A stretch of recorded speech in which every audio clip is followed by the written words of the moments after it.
In the Eumenides, we see the aftermath of Orestes' action, taking out his mother and her lover and trying to bring justice to his family by the old order of things.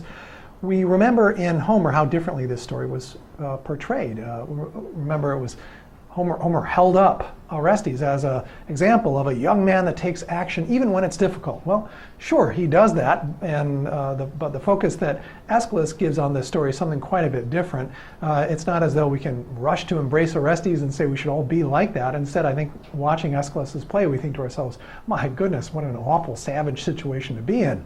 Look here, poor Orestes at the very beginning of the play as we meet him hugging the omphalos. He's just stuck there at Delphi, trying to attach himself to it to make sure that he has some kind of protection. That hugging of the omphalos is in connection with what we saw earlier in Homer's story, that getting hold of someone's knees, the contact that was involved there was thought to be protective. And in the getting hold of the knees, it was something where someone actually owed you now hospitality as a suppliant in their eyes. And with Orestes getting hold of the omphalos, he now has protection. The Furies are unable to get at him. You can see them in our depiction here wonderfully on this vase. They are just laying around on the ground. They don't have enough to do. They can't get to him because he's got himself in a safe position, making contact with that stone, the omphalos. Recall where that came from, from Hesiod, the story. This is supposedly, in the tradition, the actual stone that Kronos swallowed instead of Zeus. It was the supplemental stone. At the end, it gets regurgitated up by Kronos and dropped right there in Delphi. So you can go to Delphi, and the stone, I showed you a slide earlier, is actually still there.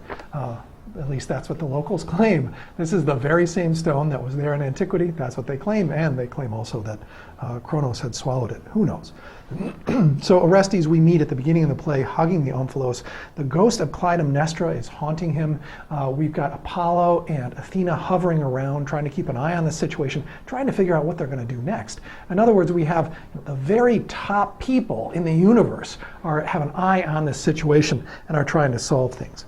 The Furies and Apollo begin with a debate over justice. What counts as justice? The two of them have different ideas about it. There's a long interlude by the Furies as they slither around and give us their own strong, vociferous statements about how justice works according to blood. Then all of a sudden the scene switches to Athens, and we have a pretty straightforward court case. Athena comes in and addresses the Furies. The court case starts. We've got witnesses who come up. We've got cross-examination. We have some statements by Aeschylus that are helping us understand how the court case is supposed to unfold. There are kind of directions as to who goes first and how we're going to count the votes and all these things. After the court case, we've got witnesses, cross-examination, and then the jury decides, but they're deadlocked, so Athena has to come in and solve the deadlock. She then decides in favor of Orestes. The Furies at that point are upset because the court case has not been decided in their favor. They threaten to scorch the earth, but the Olympians smartly figure out a way to give the Furies their due. They create a place of honor underneath the court, in the ground underneath it, and the play ends with a procession in honor of the Furies as they're marched into their new home under the Athenian Acropolis. At stake in this play is a set of ideas about justice.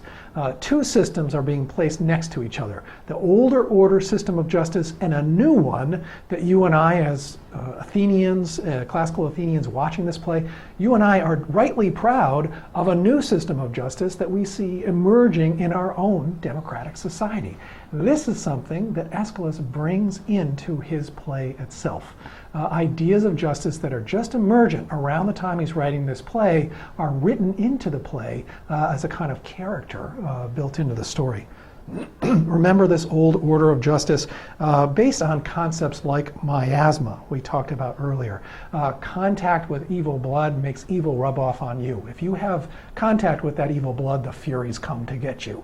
The strengths of this system are that it's very clear justice is going to be done according to ties of blood, and if someone does have blood on their hands, then they're going to get punished. There's no way to kind of weasel your way out of it or talk your way out of it. Aeschylus talks about this with respect to this contact. It is a system that's based on contagion, contact, and blood. This is what makes this old system work. And it is thoroughly associated by Aeschylus with these chthonic deities. You'll see I put the term up here. It's not an obvious English word, but trust me, those of you who are going to cocktail parties where the language that's being spoke happens to be in English, just toss this word out. It makes you you'll sound very literate. Chthonic deities are those that are attached to the earth. And we mentioned in our last video of Hesiod and the older order, chthonic deities refers to all of those older order gods, including the earth herself. The pre-Zeus, pre-Olympian layers of divine powers are stuck in there. Throughout the play, Aeschylus lines up this older order of justice with these chthonic divinities. He talks about them consistently as being involved in it, being pulled out to enforce it. When Orestes and Electra are trying to figure out what to do with the libation bearers, we mentioned in the last lecture, they appeal to these chthonic divinities. The Furies themselves are representative of this older order of divinities. And when they speak, they consistently place the kind of justice that they're after, which is based on contagion and contact and blood, against the Olympian order, or the different orders of justice that are going to show up in this newer world. So the old order and the old system of justice made as a counterpart to Olympian justice. This happens in lines 149 and 50, lines 162 to 67, 365, other places too, where the older order of things is that the chthonic gods lined up with the idea of justice built into contact, contagion, and blood, and all of that opposed to what the Olympians are up to. I thought I'd bring out just one line here, the Furies speaking lines 731 to 33 in our translations we're using for the class. Since you, a young god, would ride down my elder age, I must stay here and listen to how the trial goes, being yet uncertain to loose my anger on the state.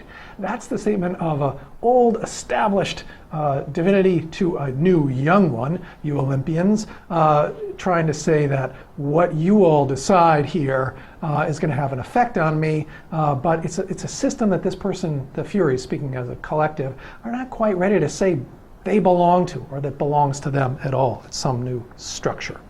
The story, as we see it unfold, recall what happens after the after the Furies have the court case decided against them. Remember what happens to them, just as in the case of Hesiod, when the Olympian gods overthrow the old order and Zeus pushes them all under the earth and closes them up down there, so also at the end of Aeschylus's Oresteia. The older gods, here the Furies, are actually going to be interred, put under the earth, and put into now a temple where we're going to give them honor and worship. This is slightly different than Hesiod locking them down in a jail, but it is Aeschylus finding a place in the new order for the old order gods to have a role. The old system of justice enforced by the Furies had no way of dealing with the problems that were showing up in Agamemnon's family. The house of Atreus was just stuck according to this older system of justice. It consistently was putting on the family irreconcilable obligations. Orestes is the figure that is focused on in this trilogy. He had to, by what was counted as being just, by the laws of justice, he had to avenge his father. That was necessary for him.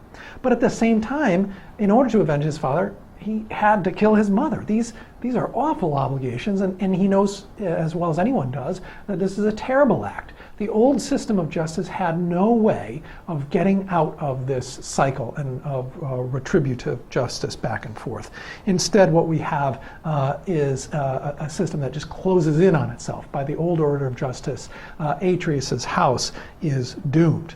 Now there's something different that's going to happen in the second half of the play when we turn to the trial set in Athens, overseen by the Olympian deities. We're going to open up a discussion of a new kind of justice that's possible. And Aeschylus is very cleverly, I think, portraying events and cultural forms that you and I as classical Athenians, let's all pretend we're classical Athenians for a second, you and I as classical Athenians have seen these forms of justice emerging even in our own lifetimes. And now we say to ourselves, my goodness, well, this history that we're living is playing a role in the solving of mythic difficulties. A crime that was so troublesome, so difficult for ancient ideas of justice to take care of is going to get solved by a contemporary institution of classical Athens. In the next segment, we'll start talking about how that idea of justice, the new idea of justice centered on classical Athens, comes into Aeschylus's play to solve an otherwise absolutely insoluble problem.